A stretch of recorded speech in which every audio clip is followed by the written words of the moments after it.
Welcome back, everybody, and these are my wild card weekend picks. Well, not my picks because I didn't make the playoffs in the tournament, but for those that did clinch the playoffs in the tournament, congratulations, and let's have a great tournament. So, just a couple of things before I proceed with this video. These aren't my picks; these are more so just my thoughts on each matchup this week. But for those that did clinch, here's how the playoffs work. So, as you know, and as you may have seen by my Instagram post, 16 total members qualify for the playoffs, and they go 1 versus 8, 2 versus 7, and so on, you know. And the winner of each matchup, be it that they have a better record than their opponent, or they have more points than their opponent, moves on to the next round. So, really, seeding doesn't matter. Seeding goes out the windows. But, yeah, you know, as long as you make it, you have a chance there. I have seen some major upsets in my time with this tournament, so congratulations on making it. But the playoffs are different than the regular season. So in the playoffs, at least for the first 3 rounds of the playoffs, locks and upsets are optional. So if you want a lock or an upset this week, by all means, go ahead and do it. That's strictly your decision. I'll leave it up to you if you still want to do a lock or an upset. But you still need a spread of the week, because I can't tell you how many times I've seen ties in the playoffs in my time of doing this, and I've needed to come up with a tiebreaker on the spot. So for the last 5 years now, I've implemented that locks and upsets are optional, but spreads are mandatory, so that way I will eliminate the possibility of ties. So yeah, locks and upsets are optional, and spreads, but you need at least one spread, okay? Same goes for divisional. You need one spread, with locks and upsets being optional. Conference championship, again, locks and upsets are optional, but you need a spread. And then with the Super Bowl, I'll explain more of it if you get to the Super Bowl, but that's how the playoffs go. So yeah, these are my thoughts for Super Wildcard Weekend, and again, if you're in the tournament, you can use this video to comment your picks to me if you're in the playoff tournament, or you can shoot me up on Instagram or whatever, by any means necessary. As long as I get your picks, I don't care how you do it. But yeah, you can use this video if you want. But yeah, let's take a look at the matchups for Super Wildcard Weekend. And first up, we got the Rams and the Panthers in Charlotte. And right off the bat, I think this is the least interesting game this weekend. So the Rams are the number 5 seed in the NFC. Carolina, the number 4 seed, the NFC South, quote, champions, even though they finished 8-9, and they lost their game to Tampa Bay last Saturday night. But because the Falcons beat the Saints, that allowed Carolina to clinch the South via a tiebreaker in a 3-way tie, with all teams finishing 8-9 between the Panthers, Bucks, and Falcons. So with this game, I know the Panthers actually beat the Rams earlier in the season in a massive upset. But the thing with the Panthers is that instead of using that game as their stepping stone for the rest of the season and their blueprint for completely turning the season around, Carolina was very mercurial all season. Like, for example, they beat the Rams, and then they would go ahead and get swept by the Saints of all teams, and then they would go ahead and beat Green Bay, and then they would lose yet another game. So with Carolina, they're by far the worst team in the playoffs, and even though they do have an okay run game and they have a good defense, like I said, they've been mercurial all season, where their run game is doing great, but the defense is off, or they just don't play well altogether. And Bryce Young, he had that one great game this season, but he really didn't do anything with it after that. For the Rams, they got off to an amazing start this season. Matthew Stafford is still my vote for MVP this year. Phenomenal season for him. Easily the best season of his career. The Rams, though, I will say, to try and be fair to the Panthers here, I will say the Rams did lose 2 games in the NFC South this year where people thought it was going to be a cakewalk for the Rams, and people thought that the Rams were going to have an easy win. And one of those games was actually against the Panthers. So, with the Rams, they absolutely cannot come into this game thinking that it's going to be an easy win. Because if they do, that's how an upset in the playoffs happens. You know, like how the Saints, or like how the Seahawks beat the Saints in 2010, or how these same Panthers won their playoff game in 2014 when they had a losing record back then as well. So it is very difficult to beat a team twice in the same season, but personally, I don't think the Rams will fall for it. I don't think the Rams will lose this game, and perhaps Carolina can keep it a good game if their defense comes to life in this game. But the Rams this season, the number one concern I had with LA coming in the season is how is their run defense going to do against teams that could effectively run the ball. And the Rams actually allowed the fewest rushing touchdowns this season. So if they can make Rico Dowdle a non-factor in this game and take the pressure off and put more pressure on Bryce Young, the Rams' chances of winning are going to soar. And the Rams, what they have to do is they have to let Matthew Stafford keep doing his job. They have to let him keep producing. That offense still has to be as firepower and prolific as it has been all season. And the defense continues to play at a high level. And this Rams team is going to come away with a win. LA is favored by 10.5 coming into this game. And I think that may be a little too high for them. But I do think the Rams are going to come away and win this game and avoid getting swept by the Carolina Panthers. So my keys for Carolina, like I said, their defense needs to show up and their run game needs to get going. And as for the Rams, you know, they need to take the pressure off. They need to put more pressure on Bryce Young and have Bryce Young beat them. But yeah, those are my thoughts for this game. For the Green Bay Packers and the Chicago Bears in Soldier Field, as I said in my Rams-Panthers entry, it's hard to beat the same team twice in one season. But someone is going to get that in this game because this is the rubber match between these two teams. First time these two have met in the playoffs since the 2010 NFC Championship game, where the Packers beat the Bears, and then they went on to beat my Steelers in Super Bowl 45. So, yeah, you know, kind of like how I said in my Week 18 picks, it's funny how the NFL has this way of working full circle sometimes, because the last time the Packers and the Bears played a playoff game in Chicago, Green Bay won, and they won the Super Bowl. Like how I said with the Broncos last week, the last time the Broncos won the AFC West and had the number 1 seed in the AFC, they won the Super Bowl. So it's funny how the NFL works that way sometimes.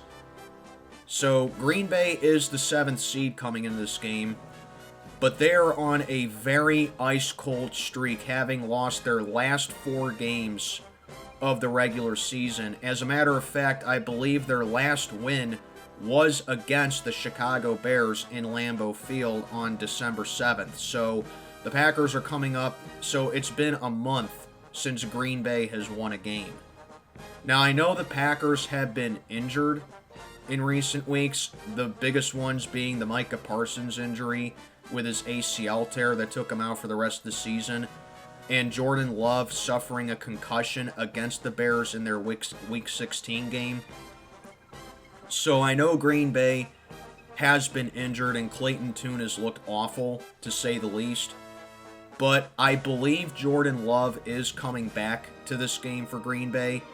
And for Green Bay to win this game, Jordan Love has to prove to everybody that he's capable of winning a playoff game. And that he's capable of beating someone that's not named the Cowboys in the playoffs. Kind of like Aaron Rodgers.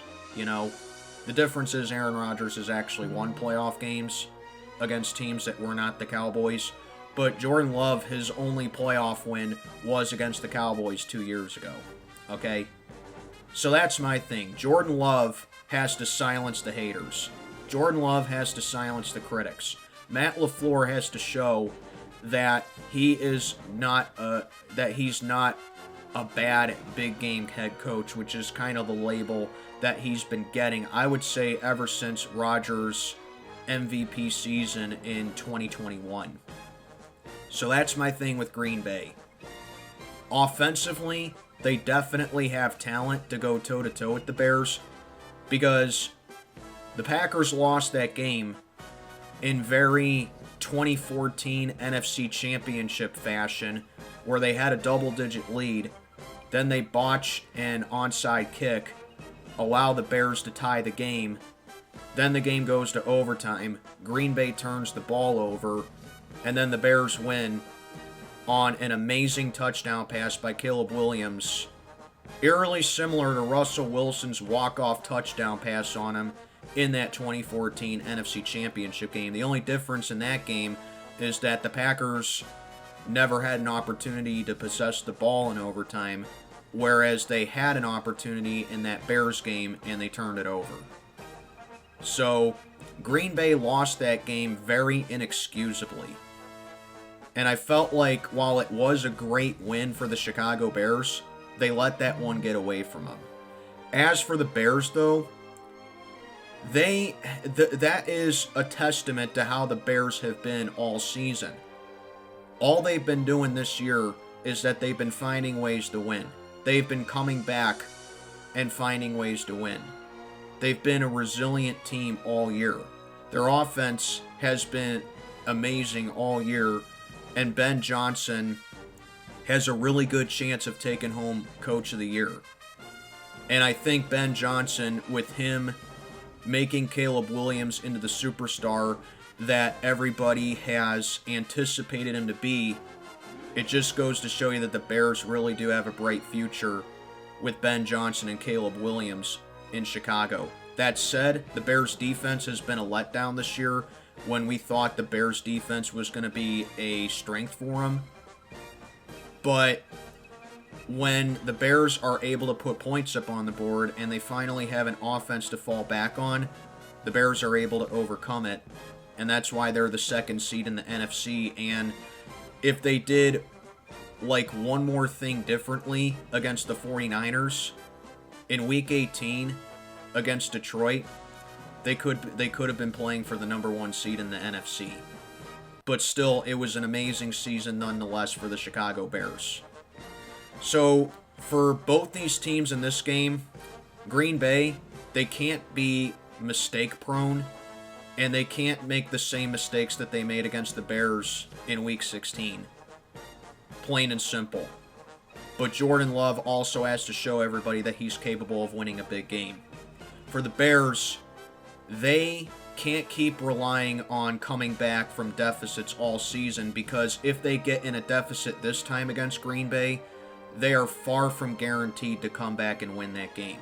So the Bears need to play smoothly, they need to keep up the pace against their opponent, and they need to just handle their business and not rely on pulling off another upset and having to rely on Green Bay messing up.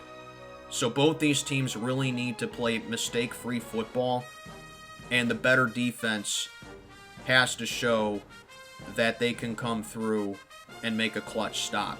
So that's why this game is going to be one of the better games this week, and that's why finally the Packers-Bears rivalry is finally relevant for the first time in 15 years, and maybe the Packers-Bears rivalry will be at its best that it's been in quite a long time.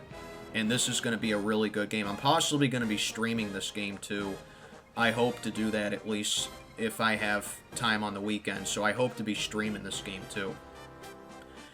Next, we got the Buffalo Bills and the Jacksonville Jaguars in Jacksonville, and right off the bat, to me, this is the most intriguing matchup this week. Because on one hand, you got the Bills, who are the number 6 seed in the NFC, or the AFC rather, and you got Buffalo, who has the experienced quarterback in Josh Allen, the reigning MVP in Josh Allen. And this is a team that's been to the playoffs every year since 2019. And it's just the second time during that stretch that they were not a division winner. First time they've been a wild card since 2019, when they had that playoff game against the Houston Texans down in Houston, and Buffalo let that one get away from them. But ever since then, Buffalo has had a season of winning a playoff game where they have been a division winner. But Josh Allen and the Bills have not won a road playoff game as a wild card team. So that's interesting point number 1 for me right there. Then you look at their opponent in Jacksonville. What a phenomenal season again that Jacksonville has had. 13-4, AFC South winners for the second time in the last 4 years. Liam Cohen, much like Ben Johnson, has a really good chance of taking home Coach of the Year. You know, there are a lot of great, there's a lot of great candidates for Coach of the Year this year, and it's a shame that only one of them has to win. But Liam Cohen definitely has a great shot at it as well. Jacksonville is a strong defensive team, and their offense is good, but I wouldn't call it exactly elite. And the reason that I'm a little hesitant on saying Jacksonville is a legitimate Super Bowl contender is because of Trevor Lawrence. Now, Trevor Lawrence had a really good year this year, but he has also shown his flashes of inconsistencies throughout the season as well. However, Trevor Lawrence in the final weeks of the seasons has really played some great football, and he's been playing like the number 1 prospect and the number 1 and the best, the hyped prospect that everyone was hyping him up to be when he got drafted in 2021. So Trevor Lawrence has been playing great football. Okay, but my question for him still remains. How long is he able to keep it up? Because it seems to me that Trevor Lawrence, when he gets on hot streaks, he's not able to sustain it for a very long time. And if he's able to sustain it for a long time, then I can buy him as one of the better quarterbacks in the NFL. But for right now, my verdict on him is still that I can't fully trust him because he lacks consistency. But going up against this Buffalo Bills team that has a defense that's been shaky all season and that's put them in some big deficits, I think this is Trevor Lawrence's time to have a truly great playoff performance. And if you remember in the 2022 wild card, when Jacksonville played against the Chargers, as great, as iconic of a comeback win as it was, Trevor Lawrence also played really badly to start off that game, where I think he turned the ball over 3 or 4 times. And yes, I understand that he had that insane comeback win against them, but that's because he had to have that insane comeback, because he was one of, if not the biggest reasons why Jacksonville was in that deficit to begin with. And if he has those mistakes against the Bills, and that defense they got, not saying Buffalo's defense is great, they got a good but not great defense, okay? Alright, if he makes those kind of mistakes against the Bills, I doubt we're going to have a sequel to that comeback, so to speak, you know? For Buffalo, they've had some huge comebacks this season as well, like in Week 1 against the Ravens on Sunday night, where they were down by 15 points with about 9 minutes to go in the game, and the Bills came all the way back and beat the Ravens. And a few weeks ago against the Patriots in their second game, where the Bills were down 21-0, and Josh Allen led that great comeback against the Patriots. Similar to Jacksonville, if Buffalo gets in a deficit here, I don't know if the Bills are going to be able to come back to win. Because Jacksonville hasn't really forfeited a lot of big leads this season. As a matter of fact, Jacksonville's done quite the opposite. They can match the Bills in that department of being comeback kids. So, kind of like Bears-Packers, the winner of this game has to be as mistake-free as possible. The winner of this game has to play clean football. And if you ask me who the team is that can play the cleanest football, to me, it's Jacksonville. Okay? Because, like I said with the Bills, for as amazing as those comebacks were, they can't rely on that all season to win them games. It's not sustainable.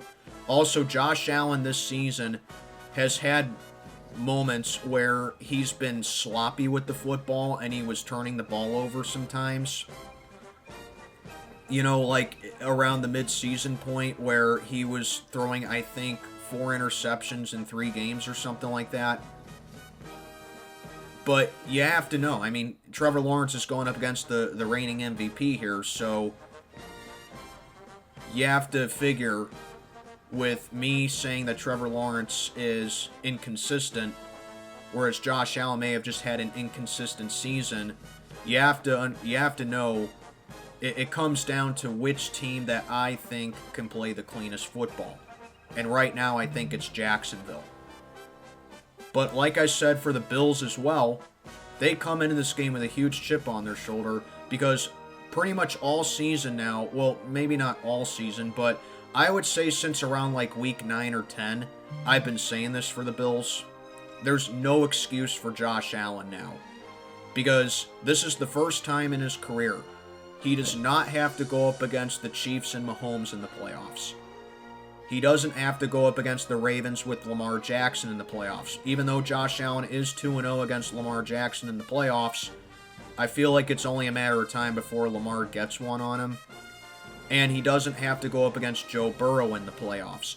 Which, yes, they've only met once in the playoffs, but you don't know how one can continue to dominate the other or if one is due for one over the other, you know? His competition is this Jacksonville team who has inexperience in the playoffs, whereas Josh Allen himself is experienced, and he has an experienced head coach in Sean McDermott. If he has to play my Pittsburgh Steelers in the playoffs, the Steelers are by far the worst team in the AFC playoffs. The Houston Texans, they beat Josh Allen earlier in the season, but Houston, if their offense remains unable to come up with big offensive drives and huge offensive splashes, then Houston can be potentially a beatable team. And then they got the Chargers, who LA I just really don't buy. And then, of course, you got New England, who Josh Allen generally does play well against. And the last time they played, they had that huge comeback against them. But yeah, overall, the AFC is pretty favorable for Josh Allen. So like I keep saying, there's no excuse for Josh Allen this time. But as for the winner of this game, like I said, the winner has to play complete, clean football. And it comes down to which team I trust more playing the complete game. So that's why this is going to be, in my opinion, the most interesting matchup this week. And it has great potential to be the best matchup this week. 49ers at the Eagles on Sunday afternoon in Philadelphia. And this is another interesting one here because ever since 2011, the 49ers, every time they've made the playoffs, they've made it to at least the NFC Championship game. The last time the 49ers were in the playoffs, they went all the way to the Super Bowl. And it literally took them until the final seconds of that game for Patrick Mahomes to crush their hearts in overtime. And Kansas City beat them in the Super Bowl again.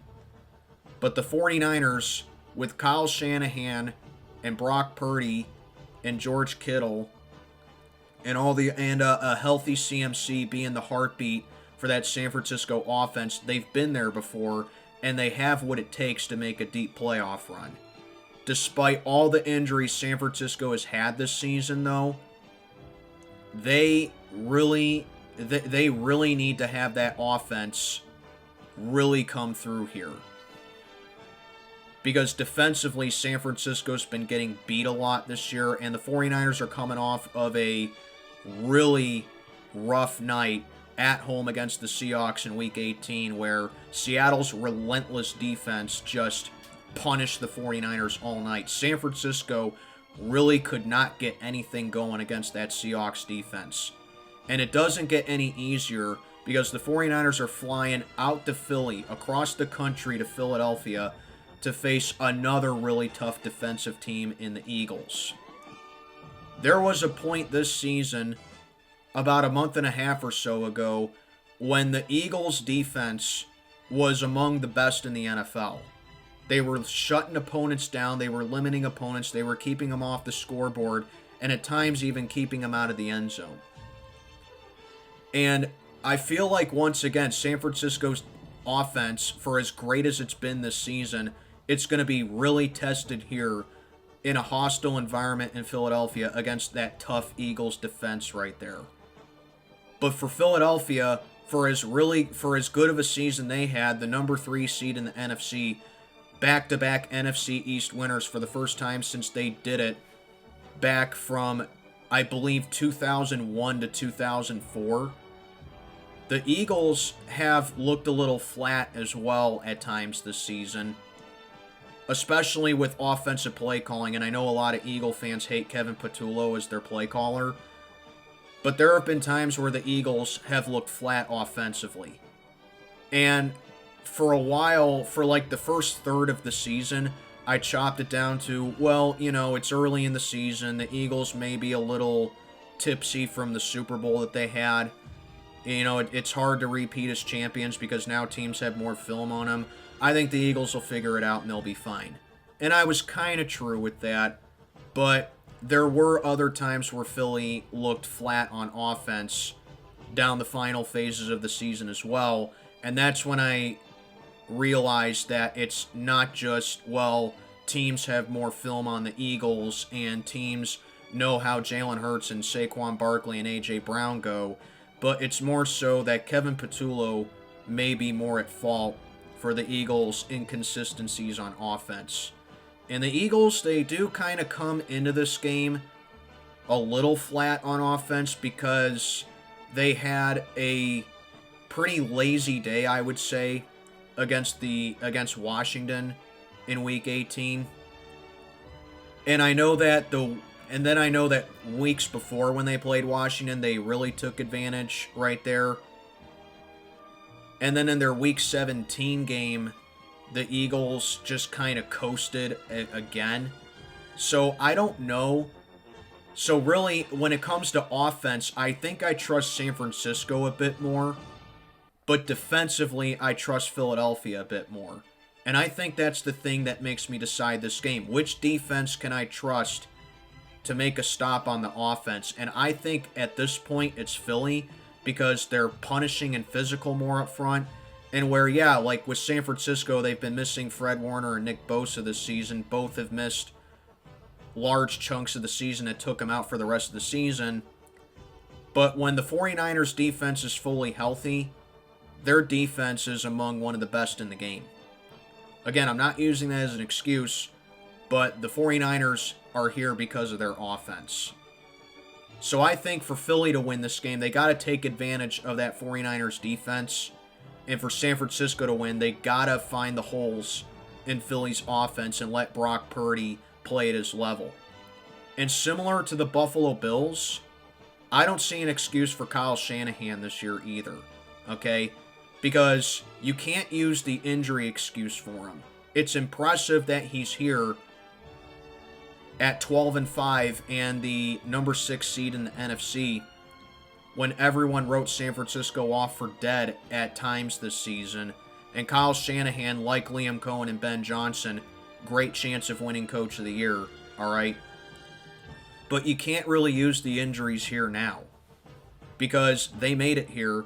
They won more than they probably should have. And and Shanahan, every time, like I said, ever since 2011, not that Shanahan's been head coach that long for San Francisco. This is his 9th season as head coach, okay? But every year since 2011, and especially since Shanahan was here, every time the 49ers have been in the playoffs, they have made it to at least the NFC Championship game. So Shanahan has what it takes to make a deep playoff run. Shanahan has what it takes to get these guys mentally prepped up to make a deep playoff run. If the 49ers don't at least go to the Super Bowl this year, if San Francisco does not go to the Super Bowl this year and they don't win the Super Bowl, then I'm sorry, you can't consider Kyle Shanahan an all-time great head coach. Because on one hand, yes, it is impressive to go to 3 Super Bowls, especially when all 3 of them are in less than a decade. But if your record in those games is 0-3, I'm sorry, you can't be considered an all-time great coach, in my opinion. If he was 1-2 in those Super Bowls, I would disagree with it, but I would at least understand where you're coming from. But 0-3, sorry, no, you're not an all-time great coach. Same thing with Josh Allen. With how wide open the AFC this year is for him, if he doesn't at least go to the Super Bowl this year with the Bills, and that has to be at least to the Super Bowl. If Josh Allen and the Bills don't at least go to the Super Bowl, I'm sorry, you can't consider Josh Allen an all-time great quarterback. We all understand that Josh Allen's a great quarterback, but as for an all-time great quarterback, I'm sorry, an all-time great quarterback would take advantage of the situation that Josh Allen has. Same goes for Kyle Shanahan. An all-time great head coach with 3 Super Bowl appearances wins at least one of them. I'm sorry. So that's my thing with San Francisco and Philadelphia. It's very 50-50 again for this matchup, but I kind of lean a little more towards Philly in this game because of their defense. But to me, really, this game could go either way, in my opinion, and that's why this is going to be another great game. Chargers and the Patriots in Foxborough on Sunday night. And I think this is a very favorable game for New England, in my opinion, because like I said earlier in the video, I am not sold on the Chargers. I'm not, okay? This is Justin Herbert's 3rd playoff game in his career. He has yet to win a playoff game. And all 3 times, and both times that Justin Herbert has played in the playoffs, he has looked really bad. I just don't think Justin Herbert is a good enough quarterback to answer the call when it comes to playoff football. You know? He had that game against Jacksonville a couple of years ago in 2022. But Justin Herbert, I'm sorry, dude. When you have a 27-0 lead like that, you need to put that game away. You can't give your opponent any chance at coming back to win the game. And that's what Justin Herbert did. He played conservative for the rest of that game. And then last year against Houston, he just got completely destroyed. Now he's going up against New England, where the Patriots have a tough defense, and they also have a coach who has a great chance of winning Coach of the Year in Mike Vrabel. Like I said, there are a lot of great candidates for Coach of the Year this year, and it's a shame that only one of them can win. But Mike Vrabel is in those talks too. The Patriots 14-3, the 2nd seed in the AFC, first AFC East division title since 2019. And as for New England making a Super Bowl run, I have my doubts with that. I think this team is capable of winning a playoff game or 2, but to me, I think their ceiling is the AFC Championship game. Because, you know, there was a time when the conference championship was held to a higher standard than the Super Bowl. More specifically, in the early 80s to like the mid 90s. Because the AFC back then was good, but very beatable as well. Whereas the NFC was just loaded.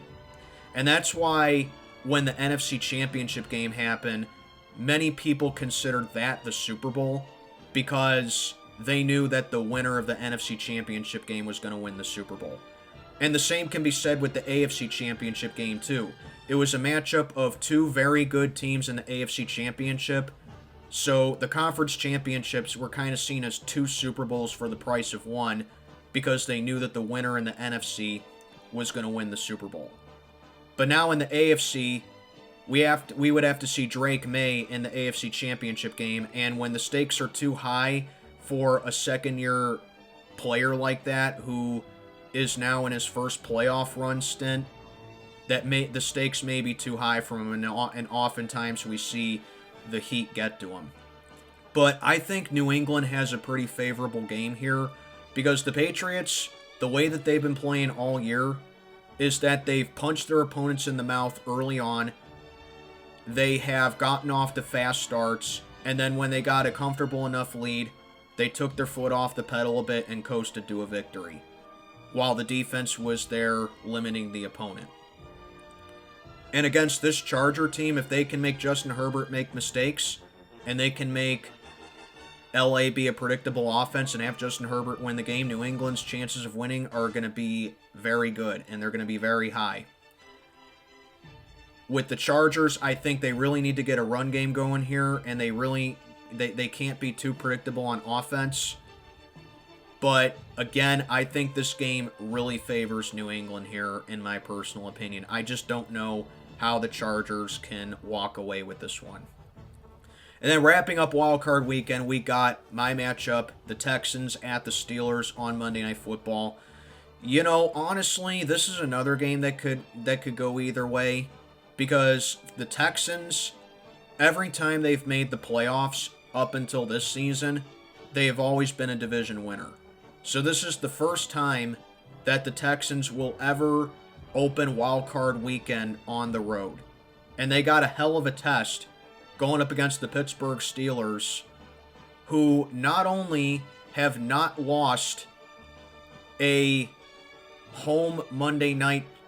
originally scheduled home Monday night game since 1991, but the Steelers also have a large streak of their own, obviously, because the Steelers have not won a playoff game since 2016.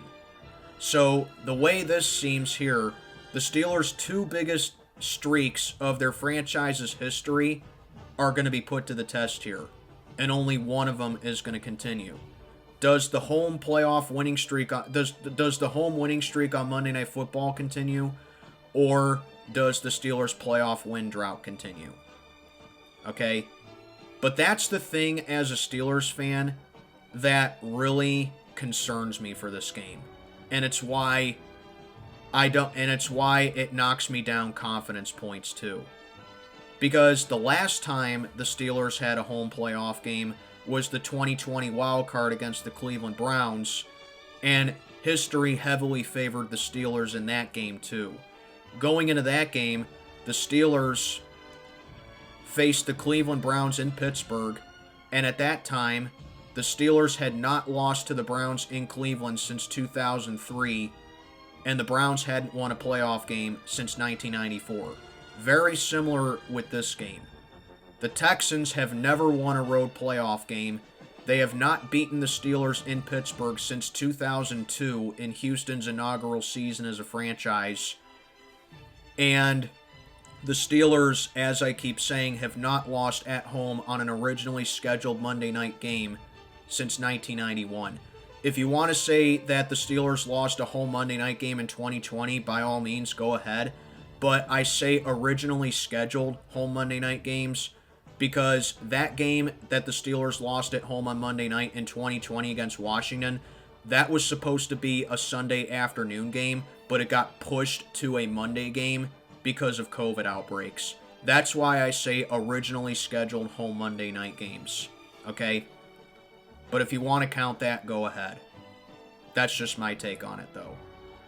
But coming into this game, as I alluded to, the Texans are a very big dark horse team in the AFC. They got the number one defense coming in this game. They definitely they have definitely limited opponents all season, and they have kept them off the board as a lot all season. So that's the number one issue right there. The Texans defense against this Steelers offense, that yes, the Steelers offense has clicked in the final parts of the season this year because the Steelers have scored 26 or more points in 4 of their final 5 games, all of which the Steelers won. But it's not like the Steelers have been playing the best defenses in the league during that time. And the one time the Steelers did have to go up against a tough defense was Week 17 against the Cleveland Browns, where the Browns, despite their record, actually had the number 2 defense in the league at that time. And the Steelers only walked away with 6 points. Yes, DK Metcalf is an idiot, and he punched a fan in Detroit the week before, and he missed the final 2 regular season games, which is pretty much what that Lions fan wanted, except they missed that one part where it really didn't cost the Steelers their season, okay? But we've seen, but like I said, that to me right there is the Steelers having to go up against an elite defense in the NFL, and now they go up against the best defense in the league in Houston. So that's a challenge right there. But with Houston offensively, the Texans' offense this year has been pretty inconsistent as well. And if Houston can click offensively, that is what really makes them a big threat in the AFC. I already think Houston is a big threat in the AFC, and I think everyone is underestimating the Texans. But to me, if they are going to be a legit Super Bowl contender, they need to click on offense, and they need to find a consistent rhythm on offense. CJ Stroud did have a better year than last year, so I think he is a legitimate starting quarterback and franchise quarterback for the franchise. But as for the rest of the Texans offense, they need to find consistency. And then another key aspect of that is the Texans offense that's inconsistent going up against the Steelers defense that's inconsistent. Defensively, the Steelers have had a lot of games this year where they've allowed a lot of yards and a lot of points. Specifically, the Steelers have had 7 games this year where they've allowed 25 or more points. And the Steelers have been outgained a lot this year too. But when the Steelers defense played up to their abilities, and them being the highest paid defense in the league, the Steelers defense actually performed really well. But in that Ravens game, if you saw, and just like several other parts of the season where the Steelers were not covering their guys, and the coverage wasn't there, and there were blown coverages, and they were getting kind of bailed. They were allowing big chunk plays only to get bailed out by offensive penalties by the Ravens, as we've seen a lot of cases this year with the Steelers as well.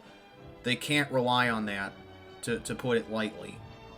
So it's an inconsistent offense going up against an inconsistent defense. But the biggest mismatch here is the number 1 defense against a Steelers offense that's good, but just kind of above average offensively. They hit a streak at the last parts of the seasons, and I don't know how long they can keep it up. Now, the Steelers are getting DK Metcalf back in this game, which I think will help out Aaron Rodgers, and I think it will help out the offense there. But a lot of times this year, when the Steelers have gotten something going on offense, they've stepped away from it. Like when Jalen Warren and Kenneth Gainwell were gashing opposing defenses, they stepped away from it. When they were attacking the middle of the field with tight ends, they stepped away from that. And that is just a lot of coaching malpractice right there. And that's why Mike Tomlin still has not won a playoff game since 2016. So, to me, it comes down to which team I think is more consistent coming in this game, and which team has the hotter hand. And to me right now, that's the Texans. This is a team that started 0-3, And all they've done since then was win 12 of 14, including winning their last 9 games on a row. This is the quietest 9-game winning streak I have ever seen by any team in the league. Whereas the Steelers, they were 4-1, but then they've just been mediocre the rest of the way. They were literally 6-6 the rest of the way, and they clinched the division last week against the Ravens, but they should have done so the previous week against the Cleveland Browns.